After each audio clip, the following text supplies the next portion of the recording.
Assalamu alaikum. That is, may the Creator of the heavens and the earth, peace be upon you and who you represent. And usually the response is, wa alaikum assalam.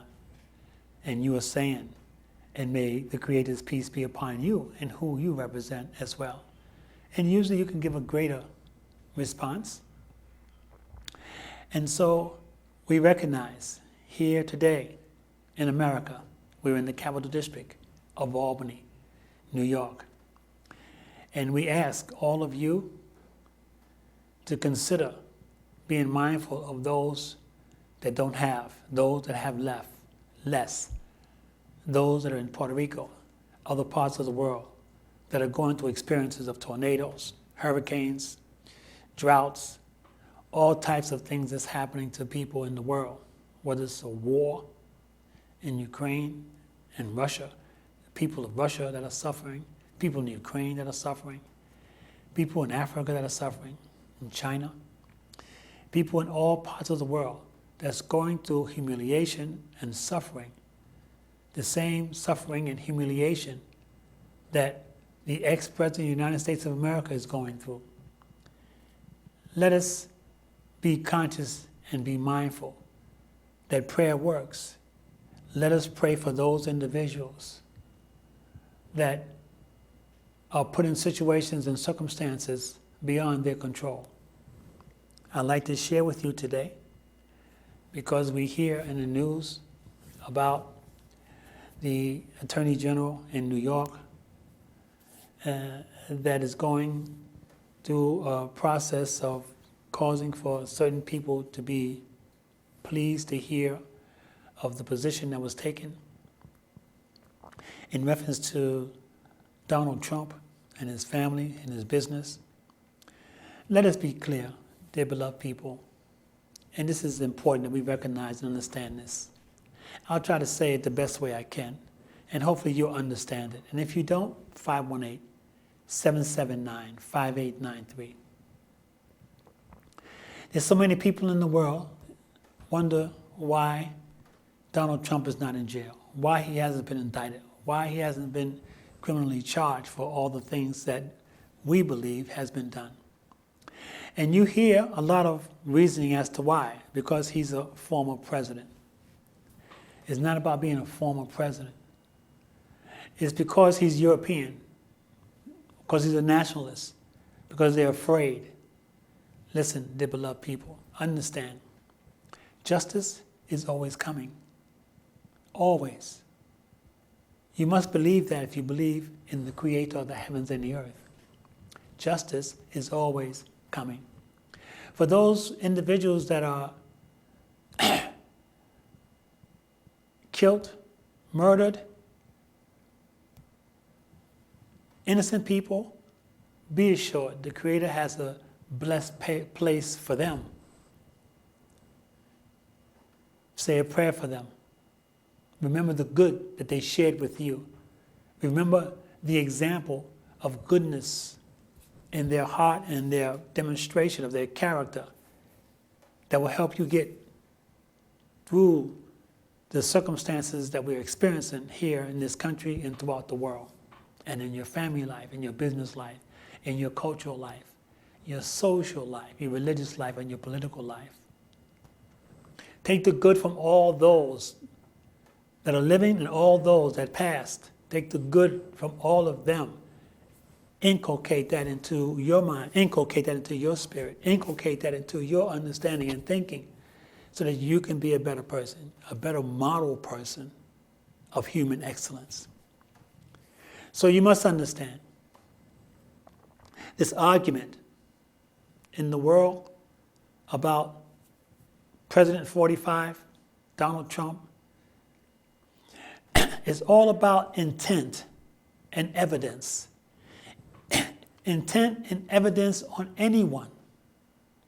If you take the fifth and you don't plead guilty, it's about intent and evidence. You say it's about the judges he appointed to the courts, regardless what level of the courts it is. It's still about intent, and it's still about what evidence that they have. And so we have to be mindful that the court, the one court, that has the one judge, that already has the verdict, is only one court and only one judge that has the verdict of every human being, and that's the Creator. And the judge, the Creator, God, that has the verdict is based on the individual's intent and the evidence of what the person did or did not do. And that Creator, God, whether you call the Creator Allah, Jesus, Quds, whatever terminology you give it, God, the Creator, has the verdict for every human being's intent and evidence of what they did. And so, regardless if president put certain people in court and those court-appointed judges sides with the one that put them into that position, listen, the objective is to focus and concentrate on making sure, as our civil rights leaders in the past asked us to do, to vote. Making sure that the House and the Senate is with people that still has some moral character, some moral discipline, some moral experience to be able to do the right thing. And if you don't want to believe in that, you don't want to vote, if you say, I don't care, I'm not voting, this, that, and the other, then what are you going to do about it? Joe Madison says, what are you going to do about it? I agree. What are you going to do about it if you're not going to vote? You not voting is voting. But what are you going to do about it? Are you going to help establish a process, a system in our environment, in our community that's going to help our young people, that's going to help our seniors, that's going to help our middle class, as they say, that's going to help us get to a better place in life because the laws in HR in all businesses has systemic racism? Are you going to worry about that? We have a lot to worry about. We have a lot to worry about, dear beloved people.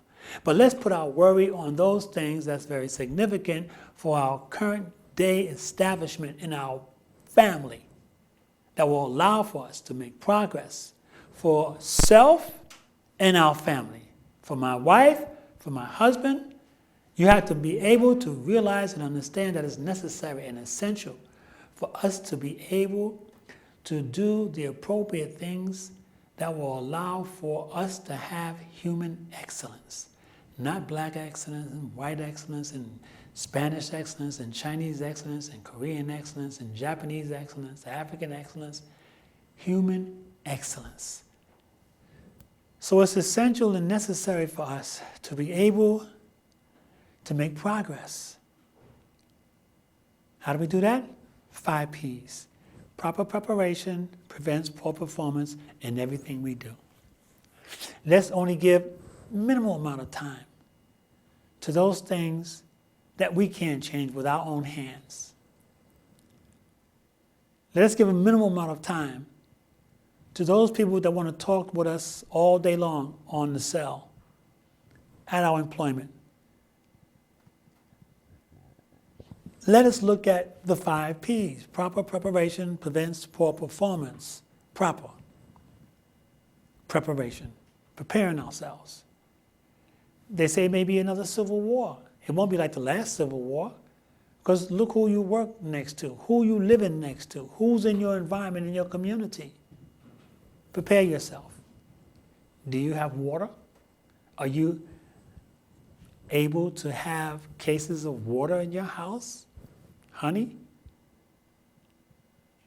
These are things that doesn't have an expiration date on it that you're going to need if you can't go to the stores, or you're afraid to go to the stores, or you can't go to the stores for whatever reasons.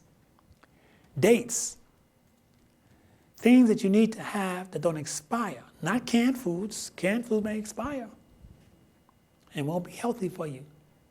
Think about those things. Think about proper preparation prevents poor performance. I'm not preparing you for a civil war. I'm preparing you for the possibilities of what's being said, what's being screamed out, if in fact certain things happen. It's necessary for us not to get caught with our pants down, not to get caught without understanding how to make sure that we prepared for things that we hear, not let it go in one ear and go out the other. So let us be mindful. If it's going to be a civil war, it may not be. We pray it doesn't, because it won't be like the last civil war that took place. We see things that's happening. We hear of things. We talk about certain things. There's possibilities. Let us prepare ourselves for the worst circumstance and situation. If it does happen, it could happen. During these days, anything can happen, right? All types of things have been happening. And we're wondering, what's next? So we must not rely on the government, federal government, law enforcement, CIA, FBI. We must not rely on law enforcement, city police, domestic violence, and things of this nature. We have to put more reliance on self and understanding of self. Why? Because the number one crime is self-abuse. How you use yourself or how you allow yourself to be used.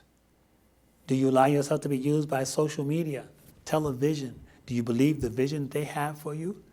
Do you believe his story, history? You have a story. And your story comes from those individuals that's been through the process of enslavement and understand what actually took place. And you might not have gotten it from public school because they don't teach all of what took place in the experiment that happened in America and the experiment that's going on in America. There are those that are silent. There are those that benefited from enslavement. I'm saying to you, remain human.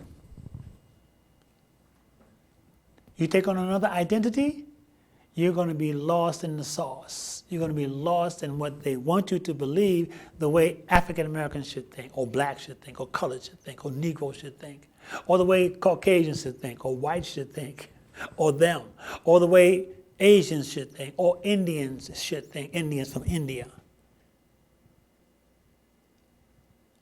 or the way Africans should think. We have to realize and understand that we are human first. And then all these other terminologies and all these other labels that's been placed upon us, and these labels that we accept, places us in a situation that causes for us to be able to argue with ourselves. Why do I call myself that? And if you can substantiate why you want to be that, okay. I'm saying to you, we have an identity for you. And our identity, we believe, is that you are a righteous human being. A righteous human being. You don't want to be like them, her, him, those that did diabolical, savage things. You want to be a dignified person in order for you to have proper civil rights. A dignified person in your spirit, in your soul, in your mind, a dignified person in your thinking, a dignified person in your character and the way you present yourself, the way you speak. You want to have dignity. You have to ask yourself, who are you following? Who's your leader? Every human being has a religion. Religion means way of life. Every human being has a religion. So you have to look at all the things that's taking place. And we say to you, don't commit the number one crime, self-abuse. We say to you, 5 P's, proper preparation prevents poor performance in everything you do. Prepare yourself.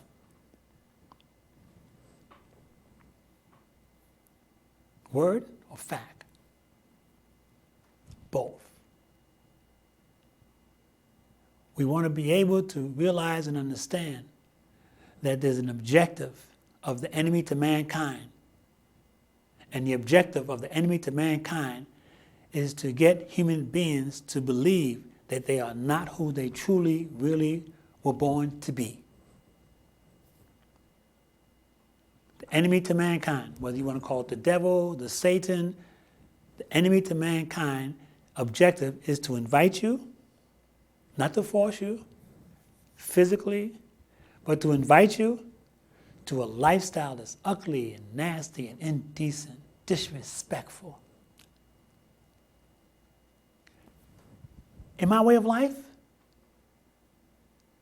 the number one forbidden thing for us to do, the number one forbidden thing is to associate anything with one God. There is no two gods, no three gods. One creator created this beautiful, marvelous creation and has given it to the human being as an inheritance to utilize it for the human being's benefit. For every human being's benefit. Every human being is ordained and obligated to utilize this creation for their benefit. And don't let anyone tell you that you don't have the skills and you don't have what it takes, either the vision or the goal or the purpose to accomplish what you believe is good for you. That number one forbidden thing in my way of life, I'm saying to you, is shirk. One creator, one God. No two gods, no three gods. The second forbidden, there's about 9 or 10. The second forbidden for those in my way of life, that's forbidden for us to do, is to say anything negative or wrong to our parents. Even if our parents are wrong, even if you don't like what our parents are doing or like what they said or whatever it may be, it is best for you to do an about-face and get away from them. Because you don't know what circumstances and situations they might have been through. But the parent that raised you properly and got you to a point where you can do the Michael Jackson, look in the mirror and feel good about yourself and look at yourself and you got all that on you. And now you want to talk and have a disregard and share that disregard in the face of your parent or your mother and or your daddy? Second forbidden. That's the second forbidden. Now, we know so many people today, children today, that speak to their mother and speak to their father in a manner that's so disrespectful and disregardful. You may say they deserve it. But do you think that you are helping them by saying that to them? Do I know? Do you know? All I know is the Creator says, have regard for your parents because they got you to a place where you can think about things better and didn't allow wholeheartedly for you to be abused and misused totally, where you couldn't think for yourself. And if your parents, you know, did the best they could with you, but you believe they could have did more, and that's your rationale and that's your reasoning for disliking them and having a disregard for them, and for you to speak out against them and say something wrong to them or say something that's not nice to them, to hurt their feelings, to hurt their morals, to hurt their position. Well, if you believe what we're going through right now in today's society, then you can imagine what they were going through 15, 20 years ago, and what their parents were going through 15, 20 years ago, and what their parents' were going through 15 and 20 years ago. And we're all upset because we believe we haven't reached the pinnacle of where we believe we should be on top. That's just me, my way of life. Second, forbidden is to say to your parents. A disagreement comes up, don't let it come out of your mouth. We believe the parent doesn't deserve it. It's better to be silent. Let them deal with that. Let them think about if they want to get ugly and nasty and indignant with you. Don't let that be your teacher. You have an opportunity now where you become of an age where you know the difference between right and wrong, and you can make choices. Be intelligent about making your choices.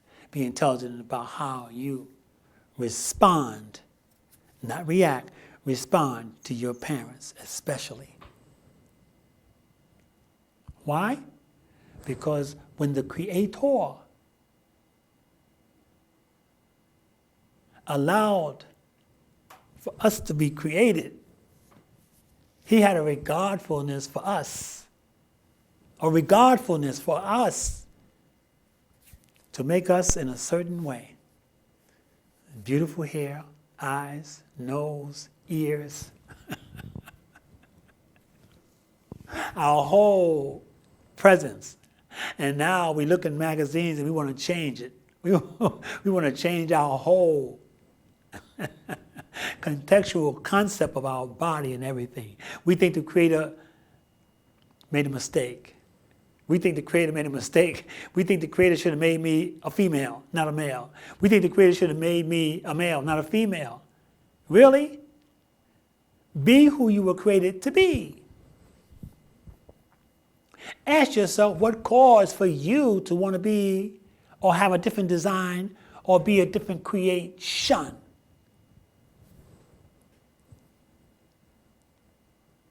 Check your purpose, check your goal, check your mission. Have a better vision and understanding, and ask yourself who's influencing you to want to be something other than who you really are. If you believe the Creator doesn't make mistakes. How do you believe the Creator doesn't make mistakes? Because of photosynthesis, because we, through our CO2, get oxygen from the trees, the water, the sun. Oh, it's so beautiful, and all the creation that the Creator allows for us to sustain our life came from the Creator to sustain our life. How? Through the air, through the water, through the creation. What creation? Chicken, goat, beef, vegetables, all the things that we're making from the creation. That tastes good, that smells good, that looks good, that makes us feel good. Where does that come from? The Creator. Is that what Mama did to make us feel good when she cooked that meal? That to make us happy? She tried to do her best? We're talking about the majority of mothers. The majority that know they had a responsibility to raise the child the best they could with or without a daddy because of the plan and the scheme that was planned for the divide and conquer, not to have a male in the household. Do you really understand what took place back then?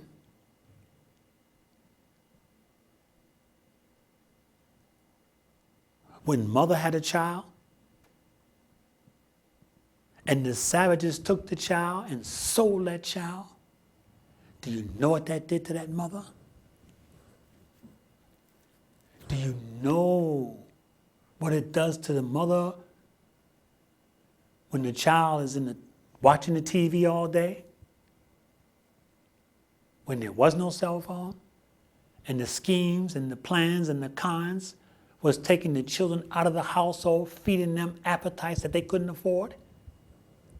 Game, schisms, manipulation. Oh boy. Just those two things that are forbidden. I'll come back with some more later. but I don't have much time. My objective today is to share with you, don't put a lot of emphasis on the ex-president. He's suffering. I have faith and belief. He's suffering. You can't go through all what he's going through and not suffer. Humiliation. May not look like it, suffering. It's going to get worse. But don't put much emphasis on that. Put emphasis on planning a life for you and your family, even if it doesn't materialize. At least you were planning for it. And hopefully, eventually, we will reap the benefits we've been looking for through work. We have to earn it. And when you earn it, you deserve it. And if you believe like I believe, the Creator is just. Just Creator. You may say it doesn't seem like it, but I'm telling you, a just Creator. To experience what we're going through and still be sane, still be practical, still be balanced, still understand your goal in life and your purpose in life is not to be like them. Who is them? Those human beings that don't care about you and those that are doing the moral thing. What's the moral thing? Moral means knowing the difference between right and wrong, choosing to do right. Knowing the difference between right and wrong, choosing to do right. In other words, just don't talk because you got lips. Don't react to everything. Don't respond to everything. Dear beloved people, we're having our fundraiser from September this month until December. We're raising funds to complete our center at 439 South Pearl, our Center for Human Excellence. And we got authorization from Code Enforcement yesterday that is able for us to build at 524 Clinton Avenue, a center for human excellence. We're excited that we'll have the opportunity to be able to share with those in the community, in our community, to make progress. Thank you for tuning in today. 518-779-5893. Assalamu alaikum.